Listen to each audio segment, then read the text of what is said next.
first week of June. Just going to go through the watering from the rainwater tanks. So I use these dirty water pumps. Well, I've just got one, but it's 400 watt, fairly low power.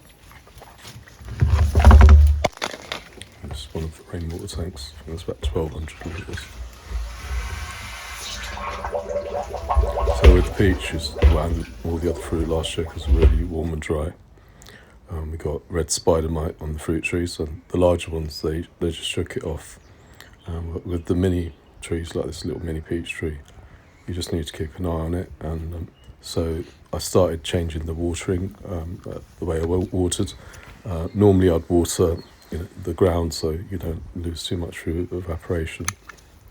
But what I do with the peach now, this is really from mid summer really to mid August, where you'll get the spider mite, is I started misting them like this, and in the evening, so you don't really get too much loss, but it just keeps the spider mite under control.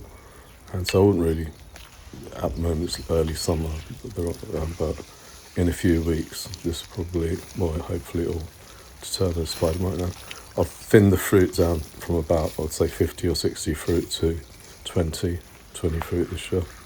And the thing about peaches is that they've got brittle branches, relatively brittle branches, so you don't want to keep too many on there, especially on a little tree like this. You snap a branch, it's going to take years to regrow. Whereas on a full-grown peach tree, they really do, they just regrow very quickly.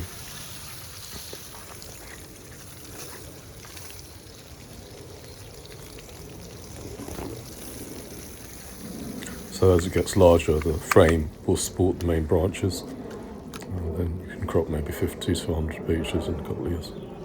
So I just want to show you the runners from the rootstock. It's probably a plum rootstock, and these have reached sort of the edge of the frame, and you just want to remove these runners because they drain the energy from the tree.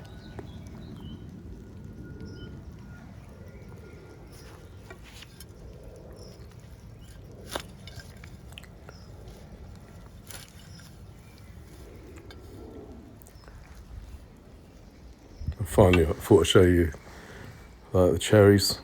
From now, I'm not going to net cherries anymore. So the wood pigeons got a lot of the unripe ones. We'll have a few, and the birds will have a few.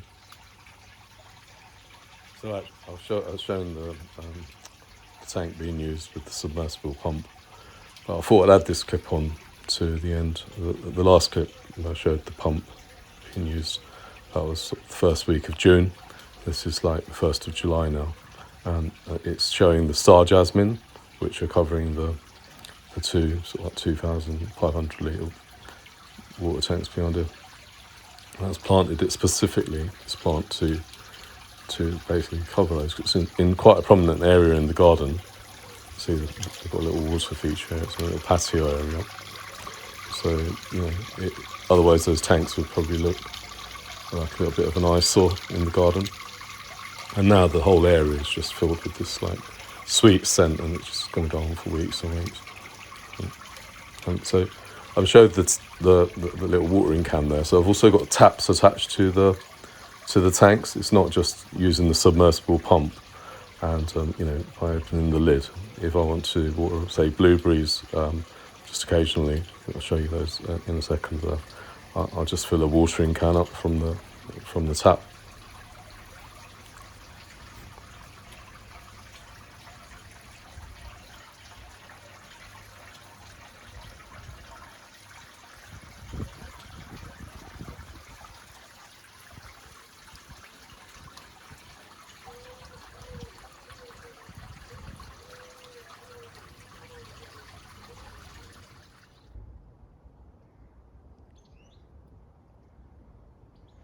So I put some small blueberry bushes in 10 years ago, and they're well established. And initially I used to net them. I found you don't really need to, as long as you keep on top of picking them. You'll find blackbirds, they'll go in and have a few for breakfast, and but there's still enough, more than enough actually. Got some tillamine raspberries in there as well, and some strawberries. because we've got about 5,000 litres of rainwater, with the blueberry, we're okay with blueberries really, because the tap water in our area is quite chalky. They may not have done as well if I'd used tap water.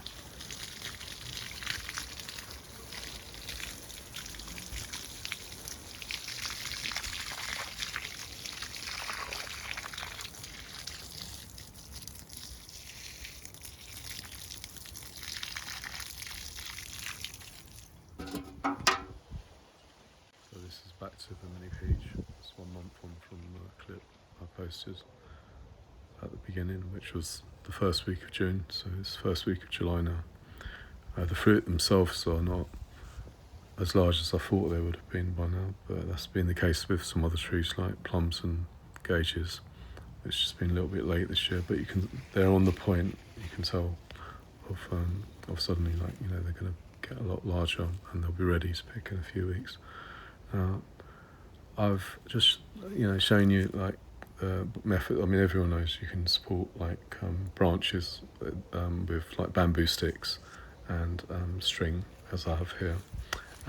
This is just for illustration. Those branches probably don't need to be supported, but I'm just doing it for the film, for the sake of the film, really. But because I've got this arbour, and with gardeners they'll use string supported from frames, and the same way, rather than using the bamboo sticks in the ground, which will go into the root zone, you could use jute string suspended from the frame, like here, to support any branches, which are weighing down with fruit, so to prevent them from breaking. And you can see now the form of those that graceful lanceolate leaf, and it's figuring out, I suppose, if that's the right word. It sounds a bit that doesn't sound too graceful, does it? But the advantage of that is that it basically hides the fruit, and birds, they just leave them alone. They don't even know they're there. I can't even find them sometimes. There's one there, but that was luck. Sometimes I'm fumbling around trying to find the fruit. A lot of them are doubles this year, and they were the high quality fruit. They're fused together, and I initially removed most of those, because when you have two fruit together, you can get a little bug in between them.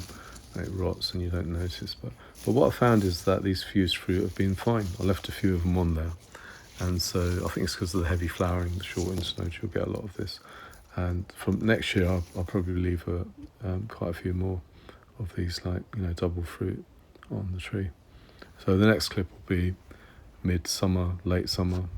It's fairly early fruiting tree, this is, but everything's a little bit late, so it'll be mid-late summer for the final canopy size